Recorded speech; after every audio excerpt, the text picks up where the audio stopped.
I have to say this first. No matter what you hear me say, no matter how I tell my story, no matter what piece of information I lay out in front of you, please tag that with "cause of God." My life is favor. You know, Bishop Jakes told me one time, when you got favor on your life, no matter what you're thrown into, you're gonna always rise to the top. I have been thrown into a lot, but because of favor and grace, I just keep showing up somehow, man, no matter what they do. And so all of this that I have is really because of the grace of God. Now, I'm gonna tell you something. You gotta have a tremendous work ethic to be successful in here. In other words, and you can relate to this, you gotta have a lot of dog in you. You really do, man, if you want to be successful, because it's going to be a lot of trying times. So you have to have a tremendous work ethic. But you got to have faith. Faith without works is dead.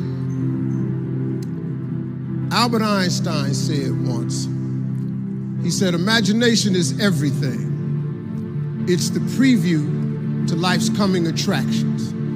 Everything you have, everything we have in this world, somebody imagined it.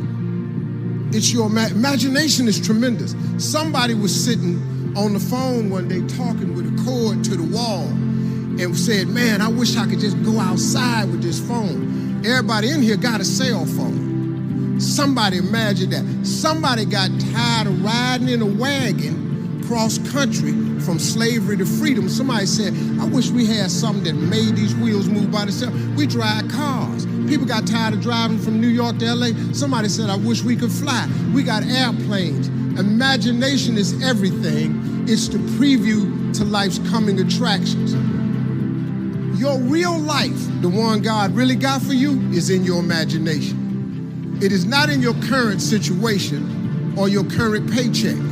And if you've been living like that, you have then restricted yourself to a commonality that is really not yours. Because what really God got for you is really in your imagination.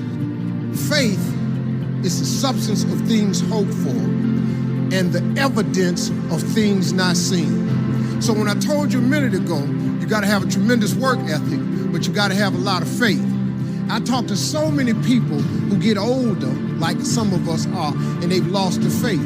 Well, faith is really simple. Faith is the substance of things hoped for. All that means is in the beginning, you just hope something pop off. You know, you just kind of hope something happen for you. I was hoping I would get on TV. I wrote it on a piece of paper when I was 10. I want to be on TV. The problem I had when I wrote it at 10 was I suffered from a severe stuttering problem. I could not talk outside of my house. So can you imagine when I wrote on a piece of paper, I want to be on TV and turned that in? But when I wrote it on the paper, it wasn't factual. It was just hope. You just got to start with the hope. Faith is the substance of things that you hope for. You just hope something, Joe. Then what happened is, through grace and favor, he give you a couple of them things you hope for, and then you're supposed to start believing then. Because now it turns into faith. But if you take this scripture, faith is the substance of things hoped for and the evidence of things not seen. What is the evidence of things not seen? I just told it to you. Albert Einstein said, imagination is everything. It's the preview to life's coming attraction. But guess what? Your imagination really is. It's the evidence of things not seen. Because your imagination, you know why it's the evidence of things not seen? Because you're the only one can see it. Your imagination is actually God showing you a preview of a coming attraction that he has for you. The moment you don't believe in your imagination, you negate what he got for you. Your imagination is the preview to life's coming attraction. It is the evidence of things not seen, because can't nobody see it with you. Your problem is you keep telling your imagination to the wrong people. See, if you want to kill a big dream, tell it to a small-minded person. It's dead. How many times, man, have you had a tremendous idea? Something you thought was the one, and you went and told it to your loved ones and your so-called friends, and they shot it down. I mean, you was convinced that it was just, oh man, I just came to you. And you told it to them and they shot it down. And you thought since they was your loved ones and their friends and they got your best interests at heart, you believed them. You was wrong. You let them talk you out of what God got for you. Some of y'all still sitting here with the ambition of opening a business one day, but you scared to go start the business because you got a job and you got bills. Rich people got bills. Everybody got bills. Hell, I got bills. Everybody owes somebody something. I got something with the bank right now. You're gonna let the fact that you got some bills stop you from opening the business, the thing that God done put in your imagination? So you're gonna squash that because you got bills. Everybody got bills. Your real life is in your imagination. Can you grab what I'm telling you? So I don't know what you thought I was gonna say to you. I'm just a real dude. I don't even have the education you all have. I flunked out of school. I ain't got no education. I don't use 4-syllable words. What I'm sharing with you is stuff that everybody can apply today. If you are sitting in here thinking that you're too old to listen to what Steve Harvey, hell, I'm 60. But I still rely on my imagination. See, if you think you're too old to make it, let me give you a prime example. Colonel Sanders. Colonel Sanders has been frying chicken his whole life. He was telling everybody he had the best chicken in the world. Ain't nobody believe him. They turned him down everywhere. Colonel Sanders didn't get a franchise till he was in his 60s. Kentucky Fried Chicken sell more chicken than anybody in the world today. So if you're sitting there thinking because you got a little gray on you, you too late, as long as God waking you up in the morning, that's the sign that he ain't through with you. So what you tripping for? You sitting up in here like God can't do nothing for you because you 60. Man, you know what I'm asking God for right now? And I'm 60. If you could see my vision board, you would be blown away. Because I got enough right now. I really know. But I ain't in the need business. I'm in the want business. Ain't nothing wrong with wanting something. But going down to these churches y'all sitting up in here going down to, keeping you in these little boxes. God got a big life for you. The smallest scripture I ever read changed my life. The scripture real simple. You have not because you ask not. Do you know the difference that could make in your life? I'm just giving you real talk now. I'm just trying to tell you how I got here. See, I have no education. See, you have not because you ask not. When the last time you really asked him for something? Or do you keep making requests that's inside the confines of your paycheck? When you gonna get outside of that? Didn't I just tell you God ain't in your paycheck? Didn't I just tell you he ain't in your job title? The life God got for you is in your imagination. Why you still imagining stuff? Why you keep dreaming of a summer home? Why you keep dreaming of retirement, leaving your grandkids money? So I'm at the age now where I think about my grandkids. I got 7 TV shows. Dog, I only need one. One show pay me enough money. I just need one. I do not live my life in the confines of what anybody says to me. I let my imagination go, and now imagination is a preview to life's coming attraction. But what that really means is God showing you a preview of what he has for you. So now, if you have not because you ask not, do you understand if you up your ask, he has to up his give? Just period. This is simple stuff that anybody can apply. You ain't even gotta have no degree to do this. You don't even have to have no money to do this. You can start this today and change your whole game. Because you're gonna need grace and favor anyway. You up your ask, he up his give. You have not because you ask not. This ain't a magic trick, man. I get tired of rich people talking to people and they make you buy these programs and stuff so they can drag you out for 8 years.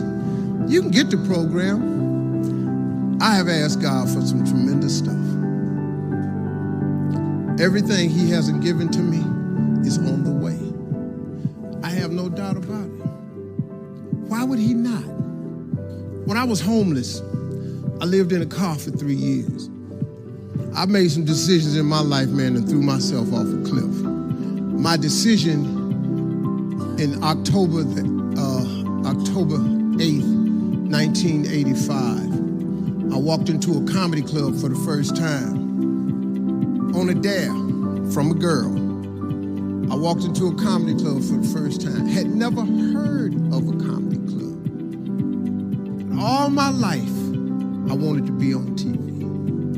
Had never heard of a comedy club. October the 8th, I walked into Hilarity's Comedy Club in Cuyahoga Falls, Ohio. It's right outside Akron. I signed up for the following week because I just wanted to see what the comedians did. Man, I saw live stand-up for the first time. They had 10 acts supposed to go up. 9 of them went up. The 10th guy got scared and ran out the door. So I had signed up for the following week. The guy says, listen, we lost our 10th act. We're going to go to the phones. We're going to go to the week from next week. If Steve Harvey's here, come on up now. So I ran up on stage. I don't even know what to do, but I just started talking about boxing and stuff that happened to me. Audience was hollering, laughing. They brought all 10 of us back up on stage. They had a clap-off. I won the clap-off. I won $50. I cried from Cuyahoga Falls to Cleveland. The girl kept saying, why you crying? It ain't but $50. I said, no, you don't understand. This way more than 50. This what I do. She said, what you mean this what you do? This just your first time. Oh, you don't understand. Something happened to me. I won amateur night. I went to work the next day, October 9th, 1985, and quit my job. Now, I don't recommend that you do it that way, because 2 years later, I was homeless. Because the first year of comedy, I made $3,400. The next year, I made $4,800. And the third year, I made $5,300. I got a wife, a set of twins. I'm sending every dollar I got to them. So I tried to live on $50, $75 a week. Gas was 38 cents a gallon back then. I just stayed in my car. So I lived in my car for 3 years. 3 years, I lived in my car. And what happened was, I just said, man, so I used to fish all the time to eat, because I'm a fisherman, I'm a bass fisherman. So I used to stop at lakes and ponds and just fish. And every month I get run off from somebody's land. Hey, get away from here. Hey, move along, that's not yours. Hey, stop fishing here. I just get run off. And he didn't understand. And one time I had fish on the line. They said, you got fish on that line? I said, yeah, throw them back. I had to throw them back because I used to stop at rest areas with them little cast iron grills. I kept charcoal in my car. I started a fire and I ate fish. There's some days I wouldn't eat. So that they thought I was just fishing, but I was eating. So I said one day, I said, man, you know what? One day, man, I'm gonna give myself some land. I'm gonna buy myself a piece of dirt. So fast forward, God bless me. I get on TV when I'm 38. I'm on Showtime at the Apollo. Lord have mercy. They gave me my money. I saved my money up. I saved $250,000. I said, I'm going to give me some land. I went to Texas, and I'm about to buy some land. But before I went to buy the land, I was curious. I just had the thought. I said, man, I wonder how much land is on earth? How many acres is on earth? Because you know it's not going to change. You know, God lets you fly. God lets you dive on the water. God don't let you make dirt. Can't make dirt. So I looked it up. It's roughly over, just a little bit over, 36 billion acres of land. 36 billion acres of land. So I just got a little bit more curious, and I said, well, how many people on Earth? I looked it up, and it was about 6 billion people on Earth. So I did some Steve Harvey thinking. I said, okay, if it's 36 billion acres of land, and it's about 6 billion people on Earth, everybody ought to have 6 acres of land. I just thinking. So I asked God, could I have 6 acres? That's all I wanted. Because you know the one thing I wanted? I didn't care if I put a house on it or nothing. I just wanted to be a stand somewhere and couldn't nobody run me off. So I got this money, man. I saved my money. I saved $250,000. I'm going and I'm looking for some land. The first day I get there, I see a piece of land in Texas, so beautiful. I couldn't believe it. Had rolling hills, had a pond on it where I could fish. The dude took me over there. I look at the land, and I'm looking out. I said, man, this is great right here.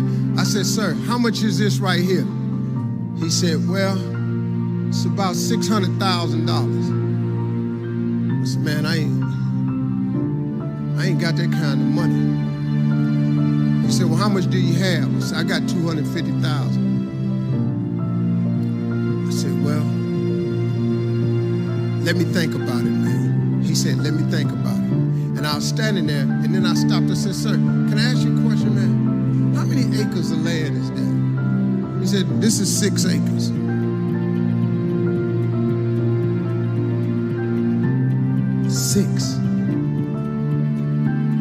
6 years ago, I just asked God, just give me 6.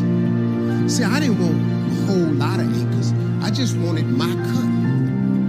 Just give me my 6. And so I said, ain't this crazy? So I thought about it. I said, man, what can we work out? Right before I got ready to say it, the guy that took me over there said, Steve, let me show you something right quick. He took me over to this hillbilly's house. Took me over to this hillbilly house named Jerry Campbell. I was a little nervous about meeting him, man, because I ain't like the way he talked, but mess around, turned out to be one of the finest men I ever met in my life. Became a father figure to me. An old white man. He took me to his house. He said, let me show you something. He took me over and showed me this land, and it was massive. It had 3 lakes on it. It had rolling hills. It had trees. It was unbelievable, man. I said, man, this is incredible. I said, man, how much is this? He said, this 16 acres. I said, hey, man, I ain't got that kind of money. Let me go on back over here to this dude where Mike can cut a deal. He said, well, let me ask you something. What was you going to give that man over there? I said, well, I hadn't worked it out yet because all I got is $250,000. He said, well, listen, I'm in a little bit of a tide right now. He said, if you can bring me $250,000 cash by tomorrow, I'll give you this 16 acres. Next thing you know, I had 270 acres of land. Now, let me tell you something. I'm so busy now, I don't even get to go to that ranch. I never can go. And I thought I was going to be fishing and save it for my kids' rest of life.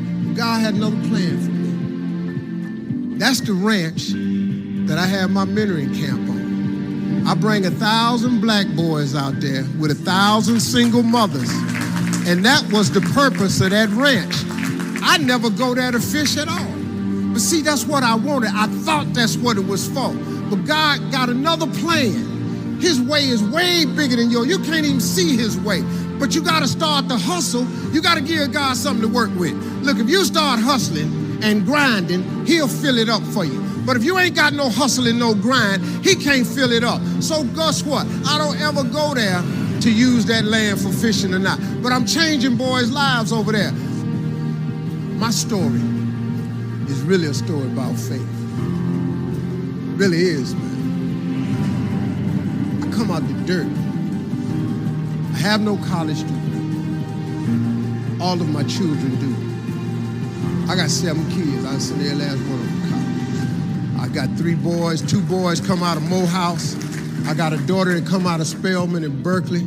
I got 2 daughters went to Hampton, and then graduated from Ohio State. I made sure all my kids went to college because I know they got to have that education. Well, Daddy, you didn't go to college. Well, your ass ain't got no jokes.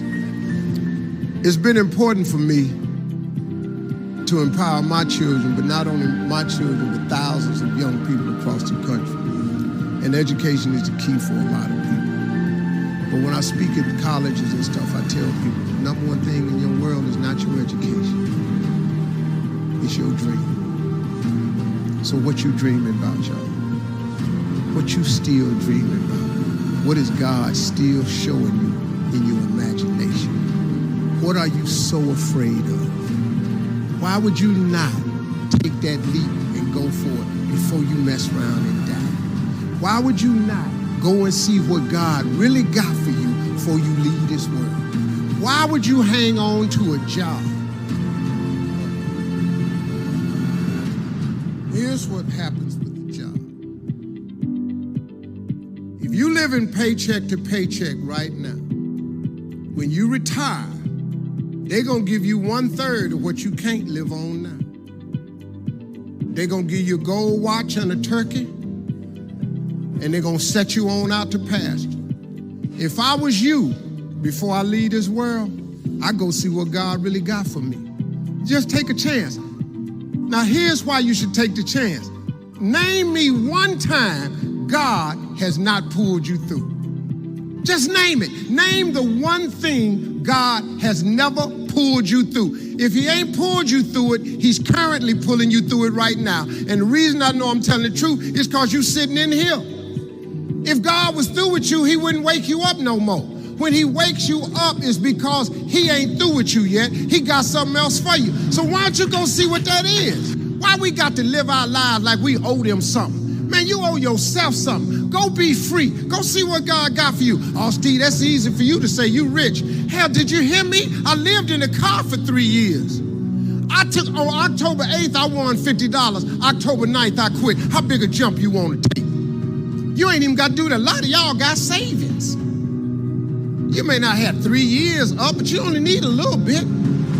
Just jump. Go see what God got for you. Quit sitting here in your life posturing like it's okay. Quit funking the fake. Quit faking the funk. Quit got people thinking you something you ain't, man, when you really know you won't be something else. I'm just telling you just like it is. You ain't got to believe me, but you can look at me. I'm telling you, it's proof in this here now that the God you serve really will give you what you ask for. He will. I'm not your preacher. I'm a hood dude that done messed around with no education, done messed around, got to the top of the TV world, balling out of control. And I'm telling you, I was homeless and lived in a car, and I ain't got no education. Now, y'all in here got degrees. I see it on your forehead. I see it on you. I feel when I'm around educated people. I know you know how to study and math. I can look at you, and I'm so proud of you. But hey, man, the next level. The man without a dream or vision shall perish. It never mentions if you don't have an education.